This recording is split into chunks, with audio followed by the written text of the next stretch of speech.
G'day everyone, Matt Thompson with you for the final episode of Footy Focus 2013 here on afl.com.au. Today, Garry Lyon is going to tell us and you where your team will finish in 2013. Hello, Gaz. Matty, you've left the easy job till last here, but happy to have a crack at it, let's say that. All right, let's begin with the wooden spoon. Well, I'm just going with GWS. Their improvement will come, no question about that, but I think the length of a season on young bodies eventually tells. So I wouldn't be surprised if they start the year pretty well, but I think in the end 4 wins would be a really good result for them, and that would probably have them down towards the bottom. 17th. Well, the Western Bulldogs, unfortunately for them, they've recruited with the future in mind this year, but they're going to take time, those kids.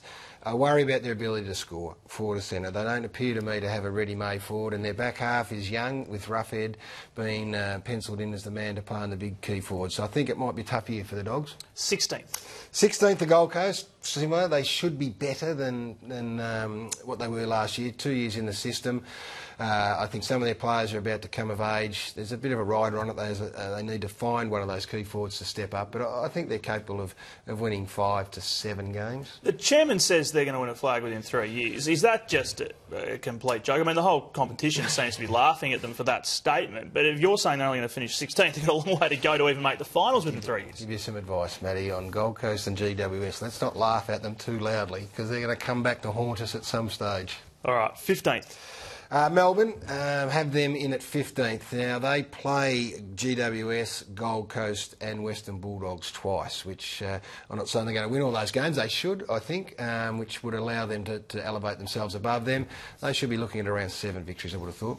14th.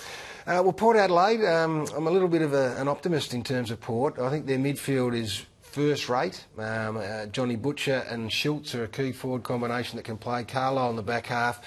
Well, I think they will improve. I think Ken Hinkley's going to give them some real structure in terms of the way they play, and I think their upside is bigger than what most people expect. 13th. 13th, I've got the Brisbane Lions. I can go through this and say they could be higher. I think Michael Voss has done very well to resurrect a side that looked like they were going to be in big trouble about 12 months ago. So, is this a particularly big year for Michael Voss? I think last year was probably his biggest year. Okay. I think last year he showed signs that he's had the ability to look at his mistakes, mend them and get the side back moving forward. 12th. Got the Saints in 12th. Now, this is where it gets really interesting. This could be anywhere, a breath outside the 8th, but they're older players just getting a little bit older. So I think that's going to be a reason for them perhaps not playing finals. 11th. Bombers, not sure what effect the whole off-field saga is going to have on them, but I'm perhaps not as bullish on the Bombers as a lot of other people are. Their upside's enormous, but I'm yet to see it, so just around the mark.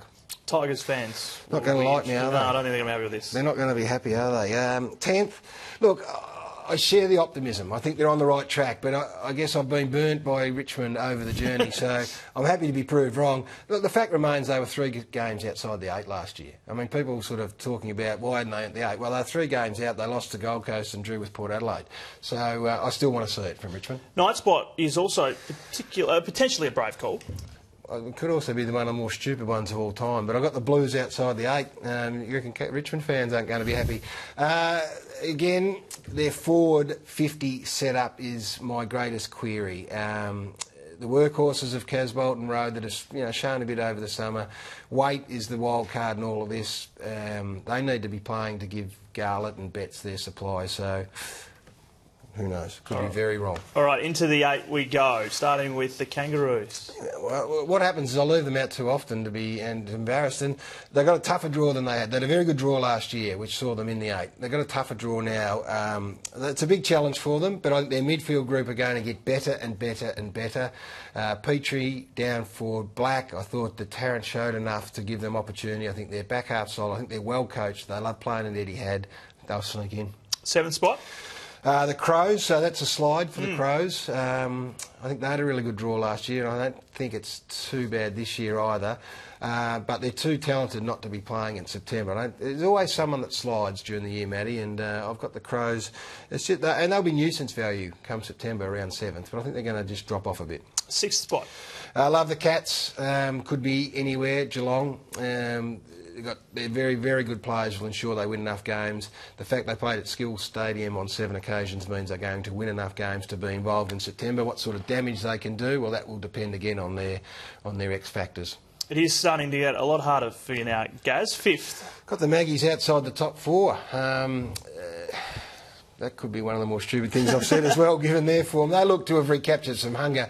Very loath to read too much into NAB Cup form, of course, but Nathan Buckley could get them back up and being super competitive again. So 5th may be a silly call. They're going to be there, no question. Right, we've got 4 spots left. If you're watching us in Western Australia, are you probably already smiling? I like going back to Perth. Fremantle, Ross Lyon coach teams, I think, are generally successful. They've got enough talent in that side. I think it takes a little time to adjust to the way a new coach operates, particularly one that's as pedantic about the way he wants to play as Ross Lyon. So I think they're capable of finishing in the top 4, and if that's the case, they may get home finals and they may really push deep. 3rd. Hawthorn will be thereabouts again. I think they've got a couple of little issues they've got to sort out. I'm not sure Brian Lake's going to be the panacea to all their problems in the back half. He'll certainly help, but they need Jared Roughhead to have one of his best years of all time to really be there. But they're going to be. I mean, they're great. Luke Hodge is the other one. Luke Hodge plays 18 games, and then they may finish higher. You reckon the reigning premiers are going to be there again, at least on grand final day? Oh, yeah, Tippett into that side. Yeah, maybe Tommy Mitchell, a young kid in the midfield, that midfield group with more experience. Yeah, I expect them to be there. And the premiers? West Coast for me, Matty. I like them. I love Lacroix coming back into the side. Their tall forward setup's great. Their midfield's strong and their back line's well led. I think they're going to... if they don't win it, someone's going to... have to beat them to win it. All right, super quick. Let's just recap, beginning with the bottom 10. Who out of those is most likely to potentially sneak in? Well, Brisbane are the one out of that group. I don't think the bottom 5 are going to be upset or embarrass me too much, but Brisbane could be the floater. And obviously 9th and 10th. I mean, Carlton and Richmond outside the 8 could be stupid. But and which one could slip out here, do you think? I think North's vulnerable. I think the Crows are vulnerable. And if the Hawks don't get away to a flyer, they could slide, Matty. And after 8 weeks, I might revisit and see if we can burn the tape, because that always has the ability to embarrass us. This is the internet, guys. It stays out there forever. It's on the internet? Yep. We'll see if we can bring that to its knees if we're struggling. Hey, it's been great fun. Thank you so much. Pleasure. Good on you, mate, and have a great year. Cheers. Garry Lyon with us here on AFL.com.au. Thank you so much for watching our 2013 Footy Focus series. Of course, the season is upon us now, so now really is the time to keep clicking back to AFL.com.au. We've got the latest news, videos, opinions, and of course our panel shows as well. Thanks for joining us. We'll see you soon.